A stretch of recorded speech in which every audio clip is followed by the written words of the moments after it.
If you thought Formula One drama couldn't get any bigger, think again. In Singapore, Ferrari shocked the world with a strategy call that left both Lewis Hamilton and Charles Leclerc absolutely furious. Tension, frustration, and raw emotions exploded on the radio, and now the fallout is impossible to ignore. What really happened inside the Ferrari garage? Why did the strategy collapse at such a crucial moment? And most importantly, how will this decision impact the future of Hamilton and Leclerc with the team? Stay with us until the very end, because what you're about to hear might change the way you see Ferrari forever. Subscribe to stay informed about the latest Formula One news. Lewis Hamilton and Charles Leclerc are simmering with an intensity rarely witnessed in modern Formula One, their frustration boiling over in a way that has left the Ferrari garage reverberating with tension. What unfolded under the glowing lights of Marina Bay was not just another tactical error, not just another weekend spoiled by indecision. It was a breaking point, a visible implosion of trust between two of the most gifted drivers on the grid and a team that seems incapable of giving them the platform they deserve. For Hamilton, who arrived in Singapore with renewed fire, and for Leclerc, who has endured the agony of squandered chances year after year, this Grand Prix was supposed to be the turning point, the moment Ferrari stood tall and fought like the legends of old. Instead, it devolved into chaos so bewildering that even the tifosi, hardened by years of watching strategy fumbles and operational calamities, were left stunned into silence. From the outside, the weekend began with so much promise. Hamilton was alive with confidence, carving through practice sessions with a sharpness that screamed of intent. His feedback to the engineers was precise, his demeanor charged with the hunger of a man desperate to remind the paddock of his undying ability. Leclerc, though cautious, matched the pace, clearly believing that if Ferrari executed with discipline, they could finally disrupt the usual hierarchy. Yet as qualifying loomed, the first cracks in the foundation began to show, and what followed was a spectacle of dysfunction so damaging it stripped both drivers of any inclination to hold back their fury. Hamilton's nightmare arrived at the very moment it mattered most. The seven-time champion, perfectly poised for a lap that might have placed him on the front row, found himself immobilized at the end of the pit lane, engine silenced, tires cooling with every passing heartbeat. Seconds ticked away, each one slicing into his chance of delivering the lap of the weekend. By the time Ferrari scrambled to release him, the energy in the rubber was gone, his rhythm demolished, and the fleeting window of opportunity slammed shut. For Hamilton, a man who knows better than anyone how qualifying in Singapore is essentially half the battle won, the blunder was unforgivable. His radio erupted with disbelief, his words searing through the airwaves with a venom that could not be masked. What stung most was his pointed comparison, the dagger thrust directly into Ferrari's pride. Mercedes would never have allowed this to happen. Hamilton has spent years fighting at the sharp end with a team that thrived on precision, a team where fundamentals were non-negotiable. To return to the pit wall and find himself subjected to the same amateurish missteps again and again has clearly reached the point of intolerability. His tone left no doubt. This was not simply anger in the heat of the moment, but a declaration that his patience with Ferrari's operational frailty has run dry. Leclerc, usually more diplomatic, could not restrain himself either. His body language told the story before his words even reached the microphones. Slumped shoulders, clenched fists, and a stare that burned with exasperation. He too had been sabotaged by indecisive calls, laps timed so poorly they robbed him of clean air, and strategy meetings that seemed to spiral into confusion rather than clarity. After qualifying, his words dripped with the sharpness of a man who has grown weary of giving everything on track only to be betrayed by the decisions made off it. For both drivers, the sense of futility was unmistakable. They are pushing to the limits of their ability while their own team dismantles those efforts in real time. Inside the garage, the atmosphere turned toxic. Engineers avoided eye contact, mechanics exchanged nervous glances, and the usually booming energy of Ferrari's presence in the paddock shrank into a cloud of awkward silence. The tifosi watching from the grandstands could sense it too, the raw frustration radiating from their heroes, frustration that could no longer be spun into polite soundbites or brushed aside as part of the sport's unpredictability. This was not a one-off mistake, it was the continuation of a pattern, a chain of self-inflicted wounds stretching back seasons, each more damaging than the last. What makes this eruption of anger so dramatic is not only the mistakes themselves, but the context. Hamilton did not join Ferrari to relive the misery of wasted chances. He came to reignite his legacy, to chase victories and challenge for championships. Leclerc has remained loyal, enduring the turbulence with hope that brighter days would arrive. Yet in Singapore, both of them were united in their rage, their voices echoing the same unspoken truth. Ferrari's operational failures are no longer just costly, they are corrosive. And when two of the most competitive drivers on the grid stop disguising their disillusionment, when their fury spills into the open for the entire world to witness, the alarm bells ring louder than ever. This is no longer about a single Grand Prix. It is about the erosion of trust, the breakdown of confidence, and the dangerous rift forming between Ferrari's drivers and the team meant to serve them. The drama of Singapore may be remembered not for who stood on the podium, but for the night Ferrari's house of cards came crashing down, lit up by the fury of Hamilton and Leclerc, who made it abundantly clear that they will not tolerate incompetence any longer. On the opposite side of the Ferrari garage, the explosion of Charles Leclerc's frustration reached a level that could no longer be disguised or contained. From the very first lap of qualifying, it was obvious that he was fighting a machine that had turned into something unpredictable and borderline dangerous. A car that darted nervously through corners, snapped under braking, and refused to deliver any sense of stability. Each sector felt like he was wrestling against a wild animal, rather than piloting a refined piece of Formula One engineering. By the time Q3 came to its bitter conclusion, the dam holding back his emotions finally shattered. He smashed the steering wheel with a violent strike, his helmeted head shaking in disbelief, and then unleashed a furious guttural scream into the team radio, his voice cracking with rage as he demanded to know how Ferrari had allowed the SF25 to become such a disaster beneath him. This wasn't a moment of fleeting annoyance. This was humiliation on a grand stage, in front of rivals, fans, and millions watching around the world. On a track where qualifying determines destiny, where starting further down the order almost certainly condemns you to a long, painful race trapped in traffic, Leclerc's seventh-place grid slot was nothing short of catastrophic. He knew exactly what it meant, a Sunday spent staring at the rear wings of Mercedes, McLaren, and Aston Martin, with little chance to fight for podiums, let alone victory. For a driver who has carried Ferrari's expectations for years, who has endured heartbreak after heartbreak in the pursuit of restoring the Scuderia to glory, the weight of yet another failure pressed down with unbearable force. The atmosphere inside Ferrari's garage turned poisonous. Mechanics looked down in silence, strategists avoided eye contact, and the engineers who had promised improvements shuffled nervously as the radio messages of both Hamilton and Leclerc replayed for the world to hear. The fury was unmistakable, raw, and damning. Fans across the globe, already frustrated with years of empty promises, erupted with fury on social media, demanding accountability and branding the team's performance as unacceptable. Journalists and pundits tore into Ferrari's execution, labeling it chaotic, outdated, and unworthy of a team with such a legendary history. Meanwhile, rival teams watched in astonishment, shaking their heads as they saw one of Formula One's most storied giants crumble under the weight of its own mismanagement. For Hamilton and Leclerc, this debacle wasn't just about a ruined Saturday. It was about something far more corrosive, something that cut to the very core of their trust in Ferrari's project. Both drivers could feel it. The same ghosts that have haunted Maranello for more than a decade were still alive, still sabotaging progress at every critical moment. Each error, each miscalculation, each broken promise seemed to drag Ferrari further into a cycle of despair, a cycle that even the most talented drivers in the world couldn't escape. What should have been a qualifying session filled with opportunity turned into a damning reminder that Ferrari's weaknesses remain deeply rooted, and unless a radical transformation arrives immediately, their season is on the verge of collapse. The picture that emerged was brutal, almost tragic. Two world-class drivers, trapped in cars that betrayed them, left to shoulder the blame for failures that were not their own. Their anger was not just personal, it was symbolic of a wider collapse inside Ferrari, a collapse that threatens to fracture the unity of the team and erode every ounce of belief that still lingers. The energy, the optimism, the hope that this year would finally be different, crushed in the space of one qualifying session. And as the lights prepare to go out on Sunday, the bitter truth lingers.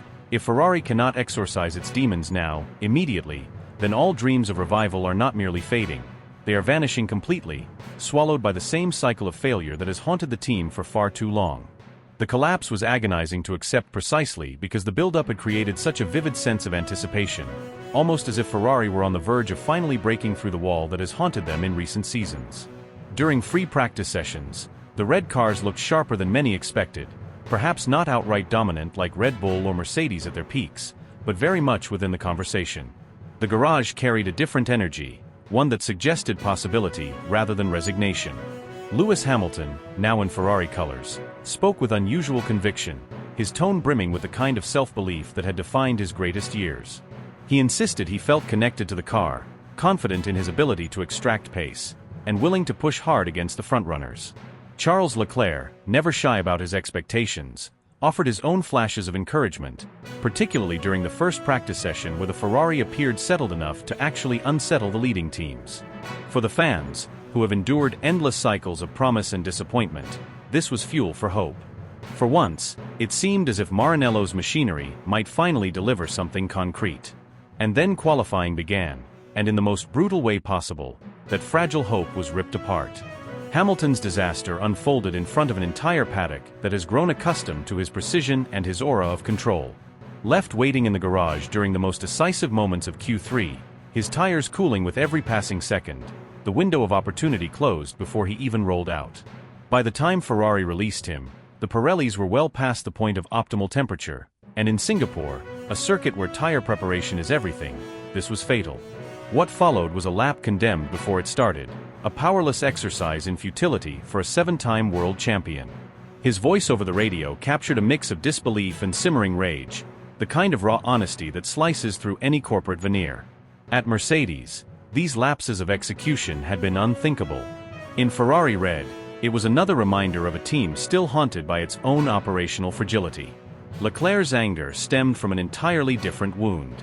While Hamilton's undoing came from strategy and timing, Leclerc's frustration was rooted in the very DNA of the car beneath him. After the promising signs in FP1, Ferrari's engineers, paranoid about excessive plank wear over the bumps and curbs of Marina Bay, opted to raise the ride height. In theory, a cautious adjustment. In reality, a self-inflicted wound of catastrophic proportions. With that single change, the SF25 lost the poise and stability that had made it look threatening.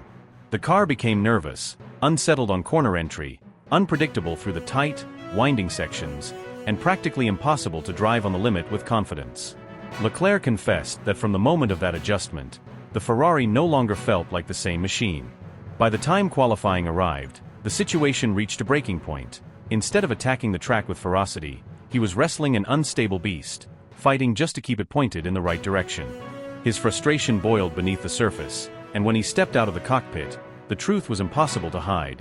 What had begun with a glimmer of hope ended in yet another collapse, one that hurt all the more because for a brief moment, it had looked like Ferrari truly belonged in the fight. The irony could not be sharper, and for those watching closely, it feels like a cruel twist of fate written in real time. Mercedes, a team many analysts had dismissed as vulnerable in Singapore because of the relentless bumps, the punishing humidity, and the treacherous heat that often exposes weaknesses, somehow turned the tables and produced a flawless qualifying session. George Russell stood tall on pole position, arms raised in triumph, as the silver arrows reminded the paddock that their foundation, their structure, and their execution remained razor-sharp. Ferrari, on the other hand, collapsed under the weight of expectation once again, their cars stranded in 6th and 7th, a result that felt less like an unlucky accident and more like a symptom of chronic dysfunction. For Lewis Hamilton, watching this unfold was almost unbearable. This was the very team he once led to countless glories, a team that never compromised on fundamentals, a team that always nailed the basics no matter the circuit or conditions. Now he sits at Ferrari, surrounded by confusion and excuses, and the contrast is devastating. For Charles Leclerc, the sting cuts even deeper. His loyalty has tied him to a project that promises the world but delivers nothing but heartache, frustration, and the humiliation of seeing rivals surge ahead while Ferrari stagnates in quicksand. Social media erupted in rage within minutes, the digital storm hitting Ferrari harder than any rival could on track. Fans filled timelines with accusations, denouncing the team for leaving Hamilton exposed on worn-out tires when the strategy screamed for fresh rubber, tearing into the pit wall for handing Leclerc a car that seemed to unravel under the slightest pressure. Posts demanded accountability, pleading for someone, anyone, within the organization to take responsibility for the endless litany of errors. The fury was raw, the outrage palpable, as supporters vented at the tragic waste of two of the most gifted drivers on the grid, their immense talent squandered by mistakes that were neither subtle nor unavoidable but glaringly obvious to anyone watching. When Ferrari team principal Frédéric Vasseur stepped in front of cameras to explain, his attempt at justification only threw fuel on the fire. He pointed toward track evolution, suggesting that conditions had shifted in unexpected ways and that the team had simply been caught out by timing and circumstance. But rather than quelling the storm, his words amplified it. To many fans, this was yet another excuse, another deflection, another hollow attempt to mask the fact that Ferrari's execution had once again been catastrophic. Hamilton's reaction left no room for interpretation. With the icy clarity of someone who had lived through the highest standards of Mercedes, he dismissed Vasseur's explanation outright. This wasn't about missing a window of track evolution, he insisted. This was about disastrous execution at the most basic level, the kind of failure that defines a race weekend before it even truly begins. His tone carried the authority of experience, the weight of a champion who knew the difference between bad luck and outright incompetence. Leclerc, however, went even further, his frustration spilling into brutal honesty. He admitted without hesitation that the setup changes had crippled the car, leaving it unbalanced and uncompetitive in the most crucial moments. There was no sugarcoating, no diplomatic phrasing. His words cut through the noise like a blade. The car had been ruined, and the decisions that led to it could not be spun away. The damage was plain for everyone to see, and the pain in his voice only reinforced the growing sense that Ferrari's failures were not isolated mistakes but part of a cycle that was slowly crushing both the spirit of its drivers and the patience of its fans. The weight of the bigger picture makes everything feel even more suffocating for Ferrari, and for Hamilton in particular. He left Mercedes, a team that had been his fortress and his empire, to take on the most glamorous but volatile challenge of all, leading Ferrari into what was sold to him as a brand new era. He was promised change, innovation, and the chance to cement his legacy in red. Instead, he has walked straight into the same storm that has been haunting Maranello for decades: confusion, indecision, and self-inflicted chaos, while the team he abandoned operates with ruthless efficiency, grabbing pole position and showing the kind of precision Hamilton once built his legend upon. It is a bitter irony that while Mercedes looks reborn, Ferrari is repeating the same mistakes that have driven countless champions to despair. And now, as the cameras catch Hamilton's cold disbelief, his silence speaks louder than any words. It is the face of a man wondering if he has traded certainty for delusion. Leclerc, the man who was once paraded as Ferrari's crown jewel, the loyal prodigy who was meant to be the centerpiece of a dynasty, can no longer contain his fury. His radio messages drip with venom, his body language screams frustration, and every glare at the pit wall tells the same story: his patience is unraveling. Each race chips away at his bond with a team that promised him the world, but continues to hand him disappointment. The paddock notices it, too. Rivals laugh behind their visors, rivals whisper in motorhomes, and rivals watch Ferrari's implosion as if it were a tragic play being performed for their amusement. And the tifosi, those millions of passionate souls who pour their hearts into red, stand in stunned heartbreak once more, their faith tested beyond endurance.